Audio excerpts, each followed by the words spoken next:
How's it going, everyone? This is Trixx from Meta of Smash, and in this video we're going to be talking about how to fight Cloud, how to deal with his crazy huge hitboxes, how to edgeguard this character, how to recover against this character, and everything from A to Z that could possibly prepare you so that if you happen to face a Cloud in bracket at your tournaments, you know exactly what to do to dismantle this character and potentially take home a victory. But before we get started, I just want to give a huge shout out to X2 Juice, helping me with labbing and coming up with all these different strategies on how to fight Cloud, and what took us over 15 hours of preparation. So please sit back and enjoy the video. In my opinion, I would say that Cloud's best stage is Battlefield. Having the ability to up tilt, up smash, and up air through platforms makes it almost never safe to be caught on a platform. Doesn't matter where you're standing, if he is underneath you, he can simply throw out an up smash or up tilt and it will most likely connect. Also, having the ability to string together even more combos with his up air makes this a very devastating stage to play on. If you have the opportunity to take Cloud to a Final Destination or Omega format stage, you will have a much better opportunity to actually be able to defend yourself.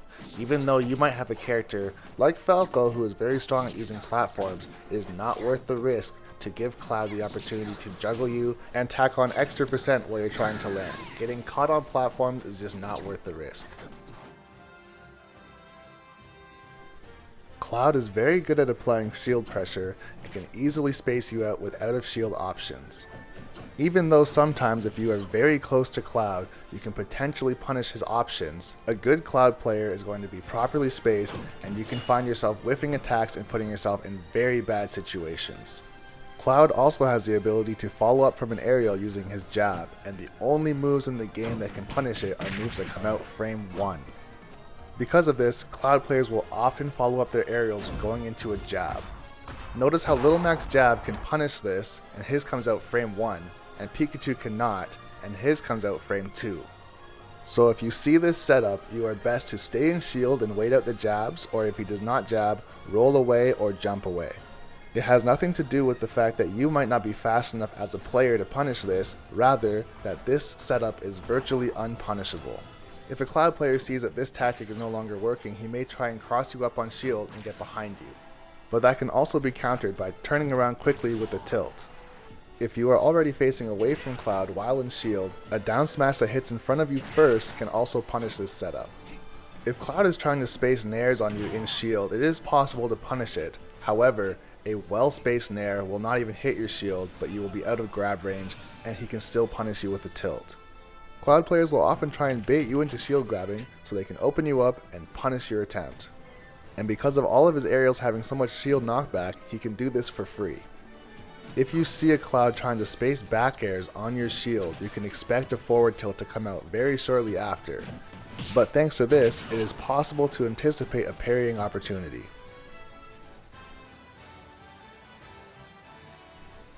Cloud's up air went through a very severe change going from Smash 4 into Smash Ultimate, making it nearly impossible to hit an up air on a standing opponent.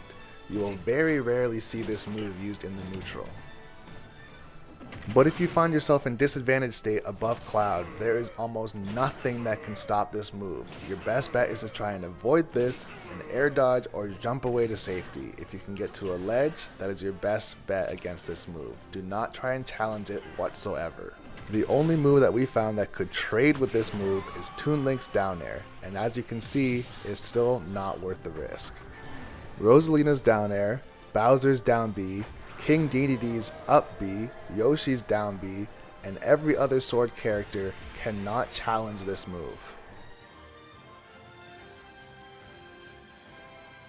Similar to Cloud's up air is his down air having extreme priority over a lot of other moves even if they have super armor.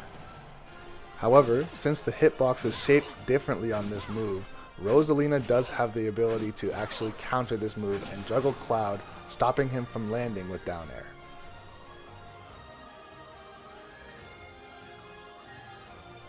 When Cloud does his down air, his sword glows green, but when it stops glowing, he can actually cancel his movement when he hits the ground. But if Cloud hits the ground while his sword is still glowing, this move has a ton of end leg and can be punished. A good Cloud player will know this, and because of this, they will only use full hop down airs in neutral. This is a tactic to try and get you to rush in close and attack them on shield so that they can punish your option or go for a shield grab.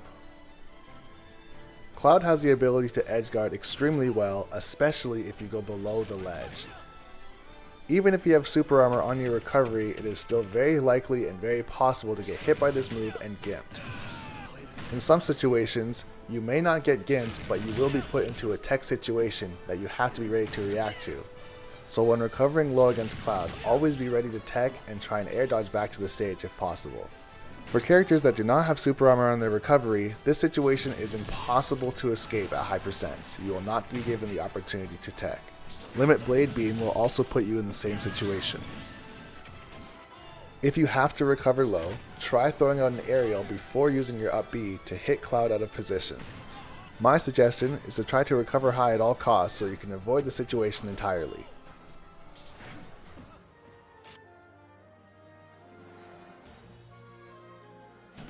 Being trapped on the ledge against Cloud is a complete nightmare because he will try and bait you out with back airs and potentially try and put you into shield to get a grab and rinse and repeat, keep throwing you off stage and just keep on racking up that damage against you. And since you're probably going to throw up your shield to try and not get hit by an aerial, the Cloud player is going to get a free grab every single time. Trying to jump over Cloud or throw an item at him is also a very unsafe option. Your best option when Cloud is doing this edge guard is to wait patiently and throw a get up attack when he lands close to you. The only other option that you do have is to expand your double jump and then air dodge back and create a huge gap between the two of you so that you can reset the neutral. If you end up losing your invincibility on ledge, Cloud has a lot of different options to punish you and potentially get a kill. But of course, there's always a counterplay to everything, so with this being said, you can always roll through or neutral get up through all of these options.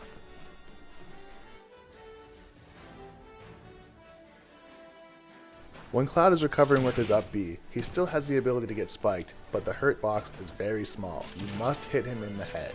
But if you hit him in the sword, you will most likely lose or you will trade. We found that if you throw a horizontal hitbox like Falco's Fair or Sonic's Fair, you can actually intercept this move and take him out off the side. If Cloud recovers very low with his up B, he will not automatically snap to ledge and you can push him away with a win box. Also, if Cloud tries to recover high with his up B, he still can drift back to the stage, but you can gimp him quite easily. But of course, a good Cloud player will know this and they will know ways to get around it. If Cloud uses his up B right next to the ledge, he will automatically snap to ledge. If Cloud tries to snap to ledge by using an air dodge, this can be punished with a dash attack. It was discovered in Smash 4 that if Cloud tries to recover high with his up B and you grab him before he touches the stage, he will not get back his second jump. In Smash 4, this could be counterplayed by the Cloud player. If he knew it was coming, he could throw out a Blade Beam and get some forward momentum and make it back to the stage. In Smash Ultimate, that has been removed. This means that if you land this grab, this is an automatic KO. There is nothing Cloud can do to make it back to the stage. Simon and Richter can throw their axe through the bottom of the stage and potentially try and kill Cloud off the top. Cloud can also get gimped at high percents if you send him off stage at a very low angle. Characters like Bowser and Charizard have the ability to gimp Cloud by using their fire breath. But in order for this to work, you have to be standing very close to the edge of the stage. If you stand too far back, you'll get pushed back and he'll be able to grab ledge. Sonic has the ability to wait in the air with his homing attack, bait out a second jump, and then automatically hit Cloud, causing a very easy gimp. Depending on where Cloud is in the air, this may even set up for a stage spike. Characters like Link, Isabelle, and Snake, who can put traps on the ground in front of the ledge, can cause Cloud to have to use his double jump to get over top of them, causing an easy gimp with a nair or a fair, sending him back off stage.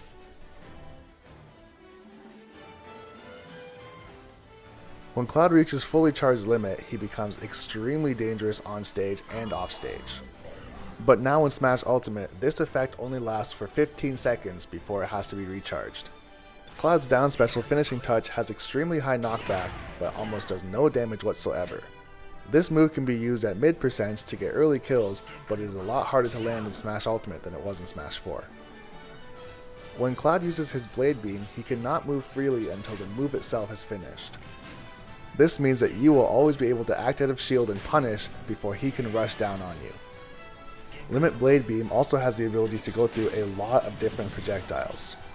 However, some items that have a hurt box have the ability to stop this move dead in its tracks. And I mean literally dead in its tracks. This means that you can use some items as a shield when recovering from offstage. Because of how fast and how tall this move is, it is virtually impossible to try and punish it with a melee attack. But with that being said, some characters that have reflectors can send it right back at Cloud. Both Ness and Lucas have the ability to absorb this move and recover some percent.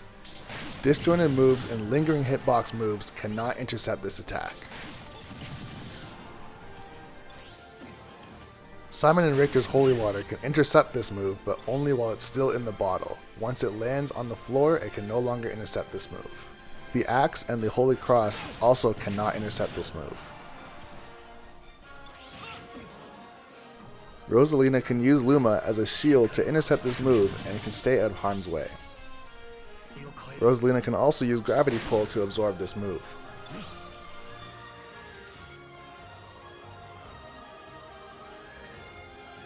Breath of the Wild Link would be a very good matchup against Cloud because he can use his remote bombs to apply pressure, stop Limit Blade Beam, and also recover. Link also has a very good punish game out of shield. Rosalina and Luma are also a very good matchup against Cloud because you can use Luma as a shield against multiple attacks, as well as apply pressure from a distance and also gimp off stage. Kirby is also a good matchup against Cloud because he is small and hard to hit, has a good combo game, and can also gimp very easily at any percent.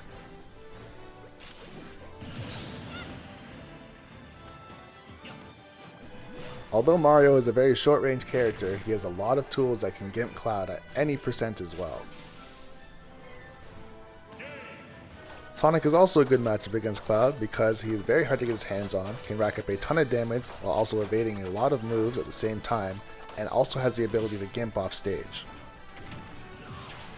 Pit can be a hard matchup for Cloud because he has arrows to pressure from a distance, a reflector, and can also challenge a ton of Cloud's moves on the ground with his side B. And since it hits vertically, it can kill from anywhere on the stage. I'd say that Fire Emblem characters can be evenly matched, but it's very difficult because even though they have a sword, they are still getting outranged by Cloud. That's going to be it for this video. I really hope that you could take something away from this and add it to your game so that the next time that you face a Cloud in bracket, you know exactly what to do. And I'd love to hear from you in the comments if this video worked for you. Once again, I'd like to give a huge shout out to X2Juice for putting in all this time and effort to help me with this video. And be sure to subscribe to the channel for more videos just like this.